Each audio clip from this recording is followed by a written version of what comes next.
no, a lot of people, they like meal prep, and they meal prep for 7 days. And the problem is like you may not want to consume the same flavor. And I know this is true for me. You may not want to consume that same flavor, 7 days in a row.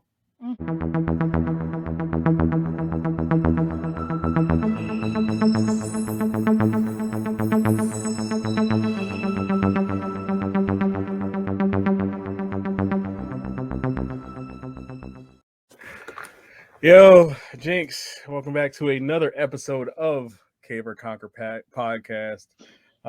Excuse my language is off. Sorry, it's been a long day. Hitting the gym, then playing FedEx Man by day, lots of turnover, stuff like that. So, work with me here. But before we get to our gym peeve of the week, um, can you explain to the audience what you did this past weekend and where you went? Because I saw you, on taking pictures with excellent minds and different things like that. So, what was the last weekend like, and what did you do, Coach Jenkins?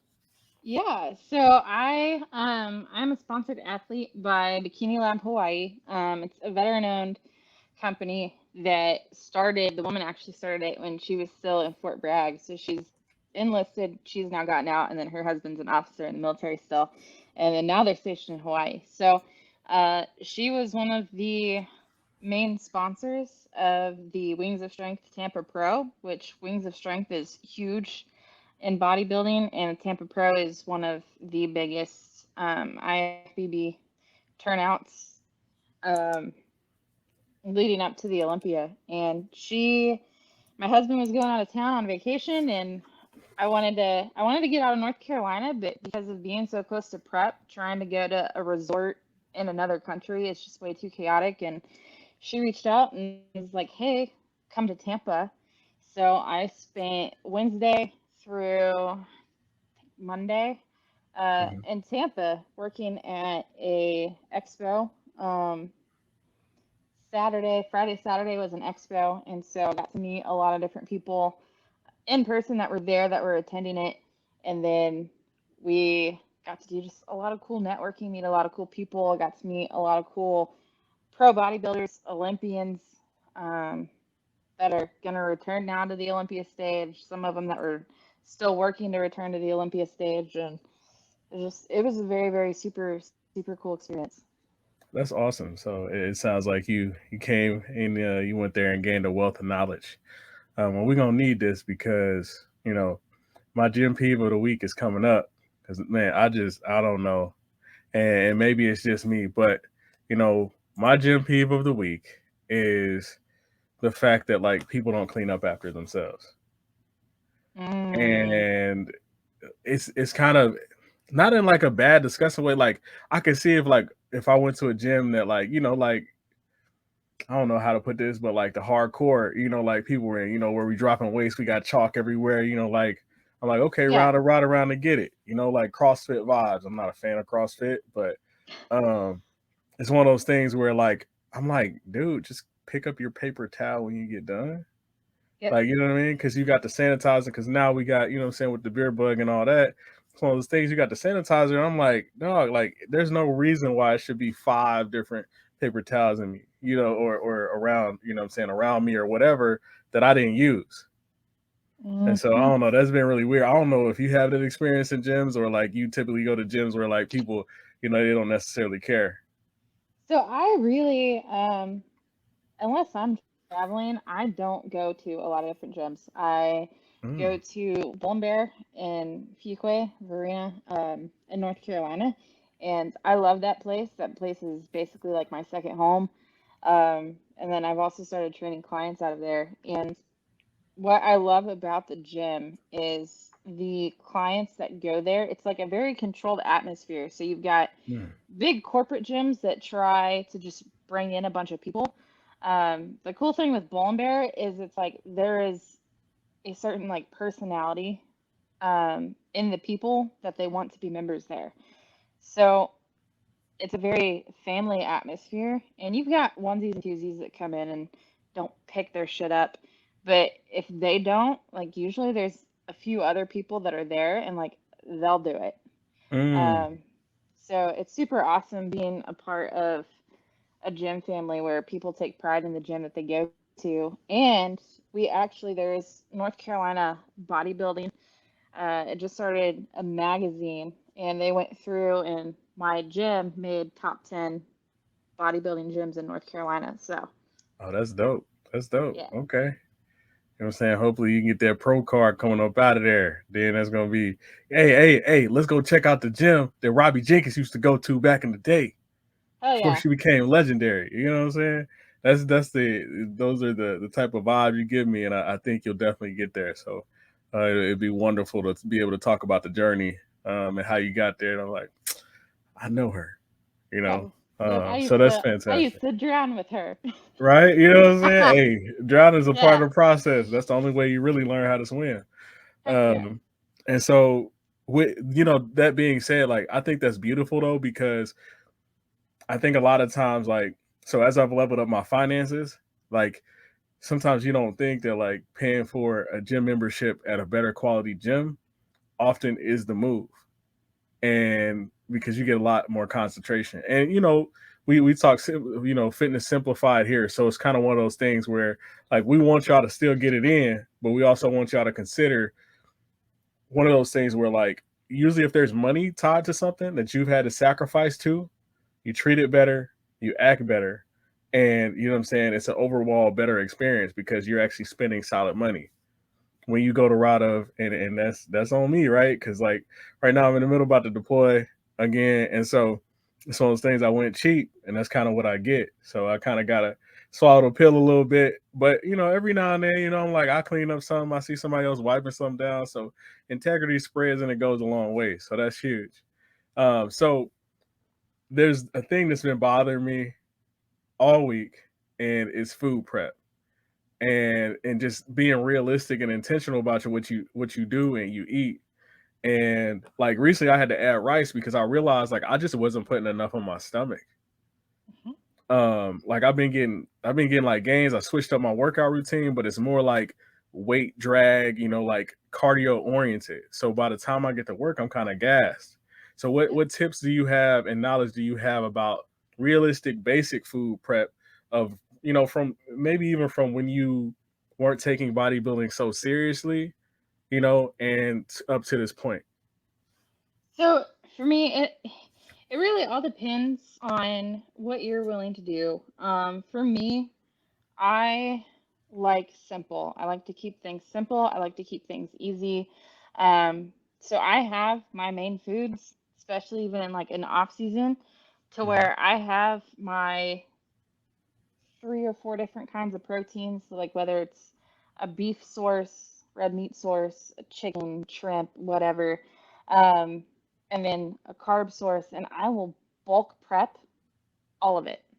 Mm, So that way I'm only meal prepping once, probably, yeah, like usually twice a week. So for me, especially when I was like super busy with the military, Sundays and Wednesdays were my meal prep days. So Sunday was my day that I would really try to get as much as I could through the week. And then Wednesday, I would finish out Thursday and Friday's worth of food, prep that. And then that way, it's just one small little bulk of time.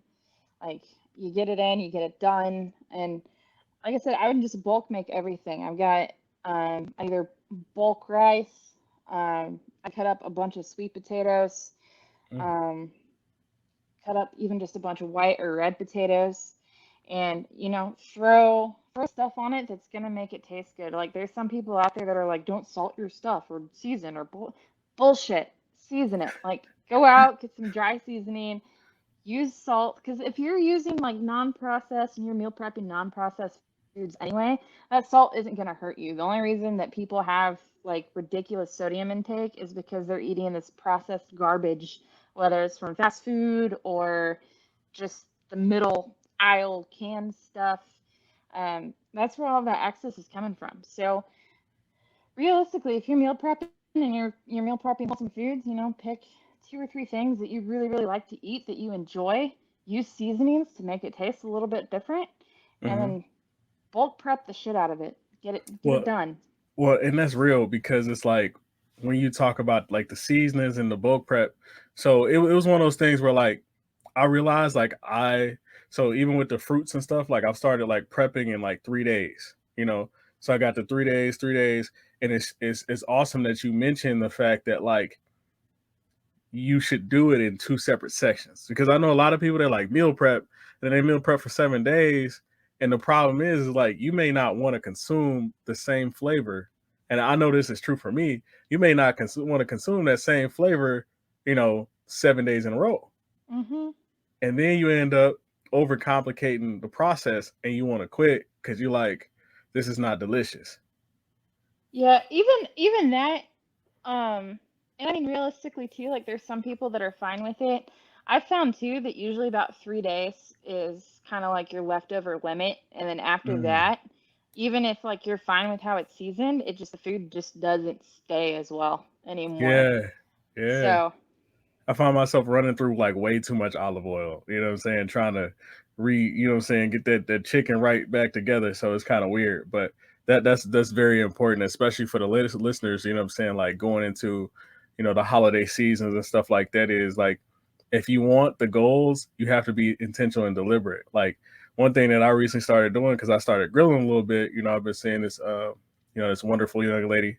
By the time this actually airs, I mean, who knows? I mean, we might still be talking. Um, but it's one of those things where like I've started like grilling different, and I started doing different things, and I'm thinking mentally, once you build that habit, the habits are what carry you through the process. And yep. once you build that habit, you start looking at different meals differently. Like Jenkins, it's to the point where since we've been talking about a lot of this stuff, like I've even when I go into McDonald's, or if I go to like a fast food joint, I'm being intentional. I'm looking at, okay, well, they do offer, a grilled chicken option, and their grilled chicken is not that bad, right? You know what I'm saying? So sometimes you want to forego the extra oil and stuff like that, but I also see it in my body, right? Mhm. That's the beautiful part about the process, is you start to see the gains of where you used to be and where you came from. And I'm like, if I take that same energy into, an operational deployment, environment type, it's one of those things where I can go to the DFAC and still feel like I'm living like a king and save money. Because I know in a lot of these foreign countries, when you deploy, especially like Kuwait, the oil was just different. Like it had your stomach turning. You can't really consume the water, so you don't really know what water they actually using. So Yeah. I think that's bomb that like you talk about really really basic, because then it helps you accomplish more goals. Like for me, I'm like, I can cut more episodes because I'm doing less cooking, Mhm. and you don't have to think. You take that thinking process out of it, that means everything. So this brings us to the Reddit Q&A. So talking about food, what is your recommendation for dieting during the holidays? What tips do you have and tricks do you have that kind of keep you functioning during that time? Even when you're not cutting, like just kind of all over. Yeah, honestly, I mean, even just for the basic things. So the thing is with the holidays, and the thing that I tell my clients too, is you still want to enjoy life. So the best thing for them now is to start setting up habits where they're consistently eating good foods and nutritious foods and actually eating for fuel, which is the whole point of us eating anyway. Um, or it's supposed to be, even though now we eat for like pleasure or emotion or whatnot. Like originally, like our body, like we need nutrients for certain processes in our body. So if you can keep this kind of like consistent mentality of most of the time, like 80% of the time, like kind of you're just staying on track. Enjoy yourself. Like enjoy yourself when the holidays come. Like it's not going to be the end of the world. Like you're not going to throw, if you're being consistent 80% of the week, you don't have to be 100. 80% of the week for like a lifestyle person, and you go to that holiday dinner, like enjoy it. Eat what you want. Don't stress it. Well, and that's awesome coming from you, because you're a very intense athlete. You know what I'm saying? And so it's one of those things where I posted a quote on Facebook. Excuse me. I posted a quote on Facebook today about consistency is better than intensity, Hmm. because in the military, they talk about how in training you don't step up to defeat the threat necessarily, you default to your lowest level of training. Yep. And so when you do that, when you take that intensity, you're like, okay, just be consistent with these meals. You start to see your goals like shape themselves way Mhm. better. Because now I'm thinking, if I do the Thanksgiving meal thing or the Christmas meal thing, I'm like, okay, I can get this turkey. You know what I'm saying? Make that a couple sandwiches, maybe take back, something from my meal prep, you know what I'm saying? And just kind of be doing my thing with the food because I'm like, man, now I'm being intentional. And here's the thing is like it also gives you like endorphins when you Yeah. know that you went in there and you stayed on track. It's one of those things where even with like drinking and like stuff like that, I'm like, okay, well, I had one or two beverages and that's it. And I cut myself off and now I'm able to perform and stay happy and regulate my moods the next day. Because a lot of people don't understand how that connection between moods and working out and that positivity and that confidence you get out of molding and creating yourself. That's so Yep. powerful. And so we about to wrap this episode up about realistic food prep. You got any last minute, gems for the audience here? Yeah, just keep it simple. Use spices, use dry seasonings, lime juice, all that stuff. Use it. Big Make it facts. tasty. Big facts. One thing that I like to recommend to the user, get that butter. They got some butter like seasoning salts. You know what I'm saying? From it's for burgers, but I copped some at Walmart and it was delicious. But anyway, this is another episode of Cave or Conquer podcast. We appreciate y'all tapping in. If y'all have any questions for the podcast, y'all can reach us at Tommy Lee at proprag.com. That's Tommy Lee at proprag.com. We appreciate y'all. I'm Tommy, I'm Robbie. and this is Cave or Conquer podcast. We appreciate y'all.